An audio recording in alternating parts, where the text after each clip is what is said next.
think we're recording here. Hello, everyone out there from the Sales Dev Squad community. It is your host, Mateo Elvira, back with another episode. We have a super special guest for you today, Mr. Josh Roth, who is actually just got a new role for a company called WalkMe. He's going to be the Senior Business Development Manager, both enterprise and strategic.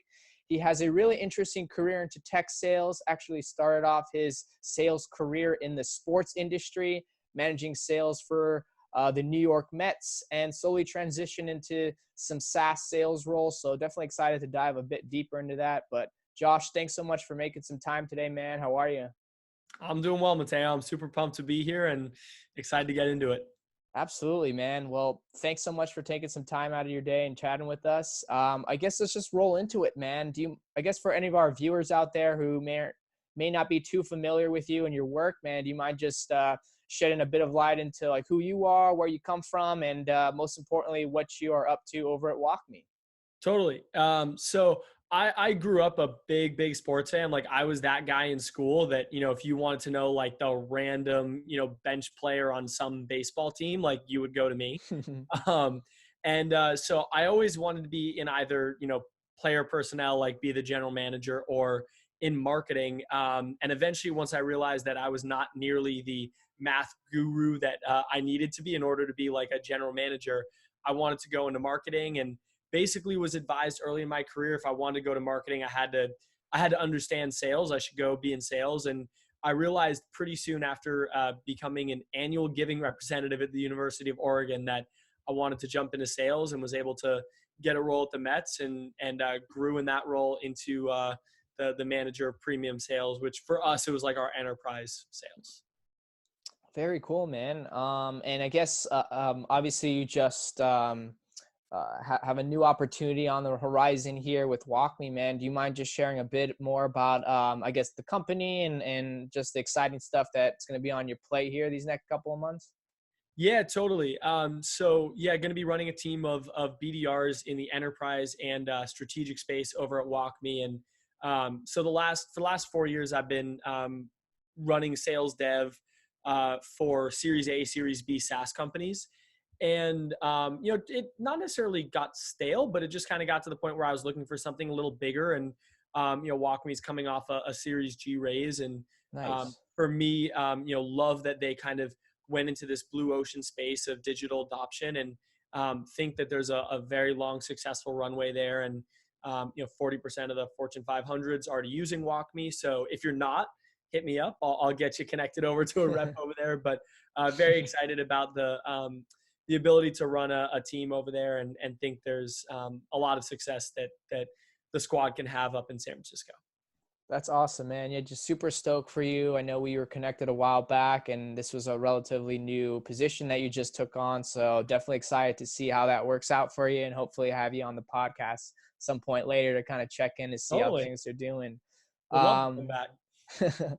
But Josh, I'm curious, man. Let's just hop into it, man. Like you finished school for the University of Oregon. You decided you wanted to get into sales within the sports industry. I know that you mentioned like a big sports guy.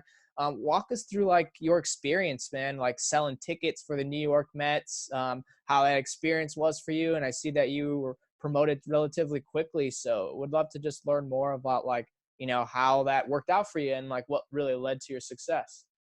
Yeah. So when I jumped in at the Mets, there was no book of business. I mean, we had a CRM, but that was it. And basically it was just as outbound a role as you will ever find. You got someone's name, their company, maybe if the data was correct, and a phone number. I can't tell you how many times, you'd call the number and you'd get someone that wasn't the right person. So it was, in terms of the definitions of outbound, I think there's a lot of different people that will define outbound sales differently. But this was as outbound, as truly outbound as you can possibly get. So came in and really just tried to make something out of nothing. I didn't have a book of business. I didn't have, hot leads. It was just, basically you eat what you kill. And was able to just kind of come in. And the first thing I did was I wrote 3 goals out on a Post-it note and stuck it in the bottom right corner of my monitor. Basically, what I wanted to do on a daily basis was one, so like my own little hustle metrics. The second was how I wanted to be viewed. Like, I wanted people to view me as like the premier hustler on the team, and someone that just, had no quit in them. And then the third was my personal goal for when I wanted to get promoted. Um, and my attitude was basically, so we needed to make 80 phone calls a day and then send roughly another 20-ish emails. So I figured, all right, if I can send those, same 20 emails that everyone else is sending and make 120 dials every single day, then over the course of the week, I will basically have worked 2 extra work days than everybody else. And so I just really tried to approach it with a hustle first mentality, to both A, ramp myself faster than everybody else, and B, become an expert. And then obviously lastly, just by touching more prospects, I would sell more as well. And that was really what I wanted to go into it with, was hustle first, learn, and really absorb as much of it as I could, and move forward with kind of that mentality day in and day out. That's awesome, man. Like, how would you describe like the training program that you had? Because obviously that was like your first sales role. Like, do you recall like how your first week was, like hitting the phones, or if you could maybe touch upon that at all, if you can? Totally. So we got very lucky. So I actually didn't even end up making a call for about 3 weeks.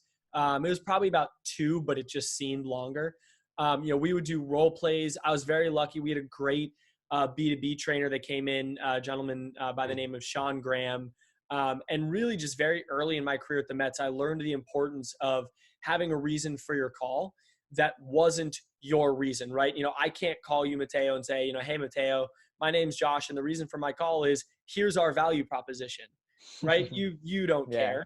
And if you guys follow Josh Braun at all, he's a big proponent of making deposits before withdrawals. Obviously, this was well before that time. I'll date myself a little bit by saying that, but Sean really did a great job of ensuring that everybody in the room understood what the reason of the call was about, and ensuring that you were framing that up in the prospect's mind, ensuring that you were coming at it from, here's why this is, here's the reason for my call, and it's to help you. It's not to help myself.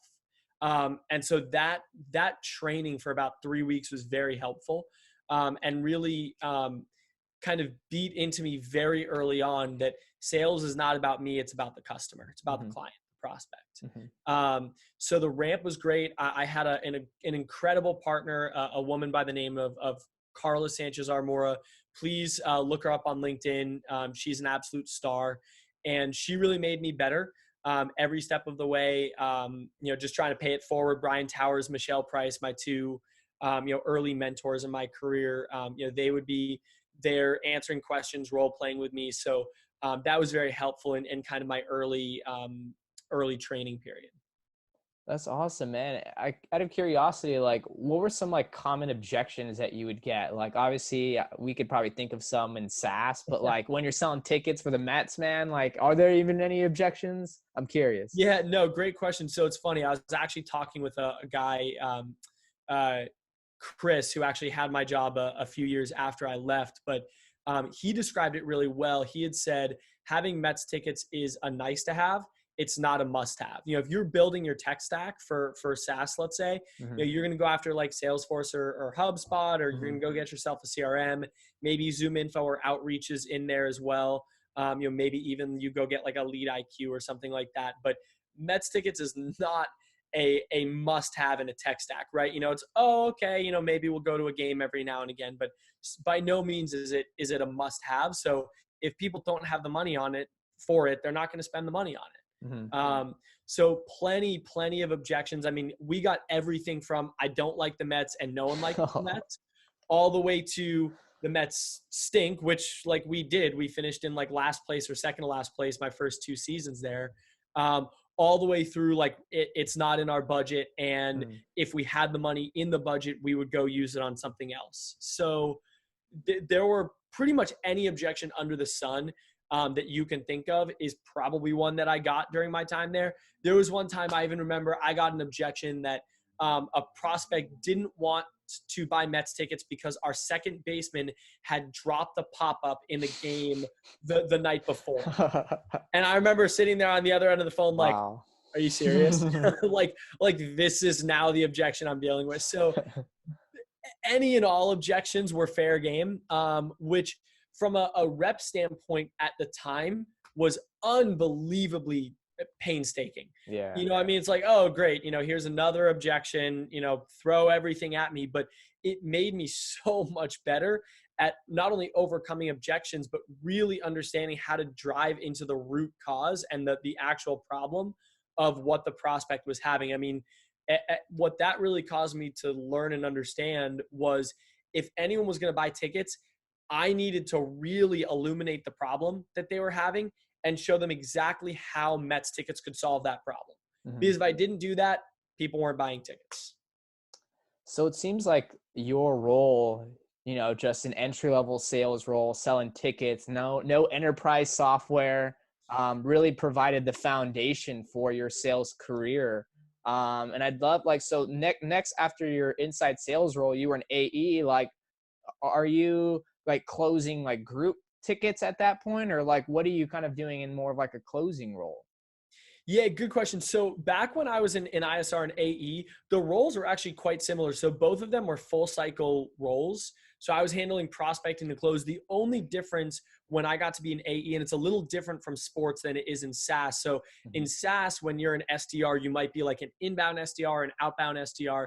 In sports, when you're an ISR, you have no new leads. So it is purely outbound. As an account executive, you actually have some inbound leads, which makes your job so much easier. So for sports and SaaS, it's actually flipped. When you get more senior in your career in sports, your leads that you're working with actually get better and better. Whereas in SaaS, that's not always the case. It might be depending on the organization, depending on their structure, depending on the role that you have, but it is kind of just for all intents and purposes what we're talking about flipped. So as an account executive, the role was actually exactly the same. But I had less calls that I was making on a daily basis. The kind of daily hustle metrics were a little bit more reasonable, and the leads were far better. So instead of making like 120 calls, booking 10 meetings and closing 5 when I was an ISR, I was making, you know, it was the ask was 50 phone calls, and I could probably close like 5 to 7 out of the 50 calls. Okay. So just better leads to work with, and just less volume, it seems. Yeah, so we could be a little bit more particular in our prospecting, rather than when we were in ISR. It was a little bit more, let's just throw a bunch of stuff at the wall and see what sticks. So I'm curious, man, like it seems like you had a really successful track record in your sports sales kind of career. How did you like come across just an opportunity in tech sales? Like what kind of led to that transition to where you seem like a really big sports guy, you're really successful in that role. Like what made that transition into tech? Or I'm just curious like how that came to be. Totally. So I'll preface this by saying that everybody in sports, I love you guys. Nothing against sports, but the one thing that just always was this little bug in my ear was the one phrase, you know, that's not how we do things here. And as much as I love the Mets and as much as I love sports, sports' product is the same. You know, maybe the mound will move closer or farther away by, you know, 1/16 of an inch. But at the end of the day, it really, that was like the innovation. I mean, the game doesn't really change that much. It's baseball. And so for me, that was, I didn't want that. You know, I wanted to be a part of an innovating company. I wanted to be on the cutting edge as opposed to a very slowly adaptive company. And the first trainer that I had referenced earlier, Sean Graham, one of the first lessons that he had told us was in innovation will come to business, and then 5 to 8 years later, it will come to sports. And a good example of this is I was chatting with a couple of sports folks over the last couple of weeks, and I'd mentioned outreach, which is at this point, you know, a fairly normal piece of the tech stack. Sports still hasn't adopted outreach. I think there are a couple of organizations that are looking into outreach right now, but key word there being looking into. They still haven't adopted it yet. So that's kind of why I made the transition out. I wanted to be leading the charge, not a slow adapter. Mm-hmm. Mm-hmm. So that's freaking awesome, man. Thanks for providing some like context around that. I guess like how was your experience? I see like after sports, you went into CarePoint in Newport as the VP of Sales Development, man. Walk us through that experience, man. I'd love to hear more specifically, like anything in particular that you kind of learn in sports tickets that has really stuck with you as like a sales leader all the way through, even though maybe perhaps it's completely different industries, it seems? Totally. So the biggest things I learned in sports was really about hunting for problems as opposed to hunting for deals. If you can identify problems that organizations may have either in a particular vertical or just a little bit more of an all-encompassing problem, that's something that you can sell to. That's something that you can speak to. That's something that you can develop a solution for. And so for me, when I was at the Mets, I was able to take that and directly apply it in my training at CarePoint, and in kind of our sales process. And that was incredibly helpful. The other thing that I will say that I've noticed between sports and software sales is the hustle levels are just two totally different beasts. And that's not to say that people in software don't hustle. They 100% do. But in sports, it's almost like if you don't give 120%, you're being lackadaisical. So sports just instills this kind of inner hustle. I mean, it's almost like this kind of like Mamba type of mentality, Mm-hmm. where if you're not going the extra 2 miles, then you'll kind of be looked at and say, oh boy, that person's not, they're not really hustling. It's the best way to describe it is, if you're not 10 minutes early, you're late. That's kind of the sports mentality versus the SaaS sales mentality. And that's the biggest thing that I've recognized as the change is, the hustle's a little bit different. But to speak to the software sales a little bit, it's much less spray and pray, and they have a much better understanding as to who is in their ICP. Anyone could buy sports tickets. Mm-hmm. I mean, there's really no specific ICP as to like who should buy sports tickets and who shouldn't.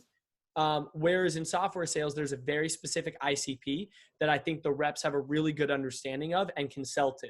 So while the hustle may not necessarily be kind of what I've seen in sports sales, I think the understanding and the knowledge of how to sell to a particular ICP is on just a very different level than what you will find in sports.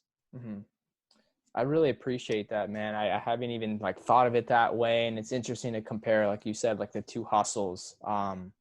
Definitely appreciate that, man. And I'm curious, like, I really admire your passion for sales and sales development as well as technology, man. But like, I'm curious, like, why didn't you just move into an individual contributor role in tech? It seems like you were already crushing it in sports. It would have been an easy move for you to go into like an AE role at a SaaS company. Like, why did you choose to go more of like the leadership route and manage a team or a group of SDRs and BDRs? For me, what I've always loved doing is coaching and guiding. I have a real passion for that. And for me, one of the questions that I like to ask people in interviews is, actually it's an Amy Volas question, but it's what gets you out of bed every morning? Like why are you getting up to go to work and do your day to day? Like, is it to go boxing at night? Is it to go, on epic tropical vacations? Like what is it that motivates you? And for me, I have my little whiteboard in my room with my 3 goals on it. And, one of the goals is I really, in my next role, and what I think WalkMe will be providing to me is I really wanted to come into a team of people that I could really coach and work with every single day to make them better. For me, if I can duplicate myself Mm-hmm. and ensure that other people get promoted and grow personally and add tools to their toolbox. Like that's what brings me joy every single day, is to watch others succeed and for us to succeed as a team. And so that's really what drove me to the first role that I got actually out of sports was as a player coach at a technology company called RSC Solutions. And I was doing a little bit of selling, but I was also doing some people managing and leading. And the biggest thing for me was I was just not going to settle for an individual contributor role, because I knew that what I really wanted to do and what I was really passionate about was leading a team of people. And it took me a while to find kind of that right role out of sports, but I just knew that that was what was going to make me personally happy. And that's where I thought I could make the biggest difference. And so that's really what I drove to. That's awesome, man. I can really feel it in your voice, and it's awesome, man. We really need great sales leaders like yourself to really empower the next generation, man. I'm excited though, because like obviously like you just started a new role. I'd imagine you're going to be recruiting and looking for some SDR and BDR talent soon, man. Like what do you feel like sticks out to you as someone like, oh, I need to hire them. They'd be a great addition to the team, and maybe someone who's just like, I could hire them, but I'm not too sure. Do you look for candidates that have prior experience in sports, given your background, how successful you've been? I'm curious to understand like what you kind of look for in like SDRs and BDRs, especially in your new opportunity where I'd imagine you are looking for the best and the brightest. Yeah, you're definitely not wrong. There's kind of a little piece of my heart that will always go out to sports salespeople. I feel like once you work for like an entire month consecutive, like working weekends and nights, there's just like this added layer of grittiness and hustle to you. But I guess not necessarily sports. I mean, what I really look for is just kind of that grittiness factor. I just really want to see, are you going to take it that extra mile? Like, are you going to make that like one extra call at 5:45 at night every night for 2, 3, 6 months in a row? And it's very difficult to identify that. For me, the way I try to listen for it is in someone's voice. And it sounds a little silly. It sounds kind of a little perceptive, I think, off the top. But for me, I think when people truly have kind of that indefining characteristic that is hustle, I think it really can kind of shine through in phone interviews, in-person interviews, peer panels. Like that's really what I look for as kind of that indispensable skill. And at the end of the day, if I'm interviewing someone and I don't perceive them as someone that's going to hustle, then it's really challenging for me to kind of get around and make the recommendation to bring them on. There's actually a gentleman that I hired, last week, and the biggest takeaway that I had from his call was he just was so ready to hustle. And he just kept saying that and harping on it. And for me, that just hit home because that's how I came through sales. I mean, I was selling for probably about 8 to 9 years of my career consecutively, including player coach roles. So for me, that's a non-starter if you don't have that hustle that I can't get around to bring you on. Mm-hmm. Mm-hmm. That's super great feedback. And I think that's super helpful for our audience here listening. Any SDRs that are obviously in the interview process or thinking of ways they can stand out. We definitely appreciate that, man. Just curious as well, man, like in your experience, like how important are SDRs or how important is the sales development function in any organization in regards to just growth, net new opportunities? And on the contrary, like I feel like you're the kind of guy who really puts respect on the sales development function, really understands the value. Like, why is there perhaps maybe like this stigma that an SDR and a BDR is this entry level churn and burn role, and how you kind of go about to combat that stereotype and really like provide the best sales training, I'd imagine, for your reps. I know it's kind of long winded, but just a lot of info there. No, it's a great question. And I'll just warn you, Mateo, careful because you're going to get me going. I'm super passionate about this. You literally hit the nail on the head. So sales development to me is super crucial, especially right now in the growth of an organization. And it's funny, I actually drafted up a post specifically for LinkedIn and Nice. literally have the sentence, if you're an SDR and BDR and thinking, oh, you're just an entry level sales rep, like you don't mean a lot, like knock that crap out of your head.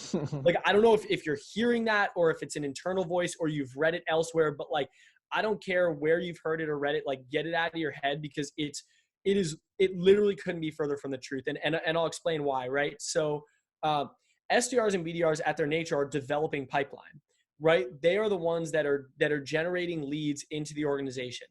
And over the course of a year, let's say you just have 10 SDRs, right? Your SDR function is a little smaller than most orgs. Let's say they're making 50, 80 calls a day. My first role, I had to make 80 calls, so we can just use that as a barometer. Mm-hmm. 10 SDRs, 80 calls a day. Your reps are making generally about 250 to 400,000 phone calls a year.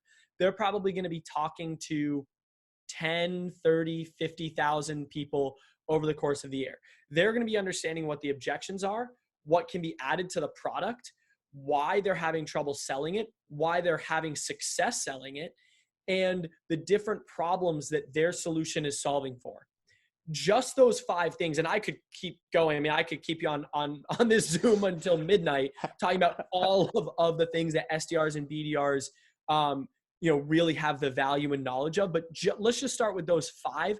Those are incredibly crucial to a business's success and long-term viability and growth, right? And just answering those 5 questions with your product team, your marketing team, your sales team, your enablement team, that alone really sets your organization up for success in the long run. And if you are not utilizing your SDRs in ways beyond just like cold calling and emailing, like, I'm sorry, but full stop, you're doing it wrong. Like, ensure that feedback loop is getting closed, because those SDRs have way more value to provide to your organization than just making however many phone calls they're supposed to make. And I'll add one more thing. So guy named Kyle Coleman, VP of enablement and growth at Clary. Yes. Awesome guy. And if you're not following him, to everyone out there watching, go follow him right now. He had posted about this exact topic, and he had actually said a couple weeks back how important SDRs are and how they really need to be utilized on a daily basis. There was a couple of comments on there from someone basically saying, SDRs should stay in their lane and just make calls and emails, and just like, don't listen to that stuff. Like, SDRs are way more valuable than that. And if you read that, hear it, get it out of your head, because SDRs and BDRs, like, I'll talk to you directly right now, know that you are more valuable than that, and you can do so much more than that. So don't stay in your lane. Ensure that your value is seen throughout the organization. Dude, let's just drop 2 mics here right now, man. I There you love go. it, dude. Get a Dude. little mic emoji, right? No, seriously, man. Like, I really got to respect and appreciate just the passion that you have for SDRs and BDRs. Super stoked to see what you're going to accomplish in your new role, man. Like, seriously am. Thank you. Just a couple questions here, because I do not have Zoom Premium, so this thing is going to stop recording in a bit. But curious, man, do you mind just sharing maybe like a piece of advice that you received maybe early on in your career that has really stuck with you even to this day, that you would perhaps just be willing to share with our audience here? Absolutely. So for me, it's to not forget the details. My first job, I was all about selling, that I really wasn't buttoned up in other aspects of the job. And sales is so much more about than just selling.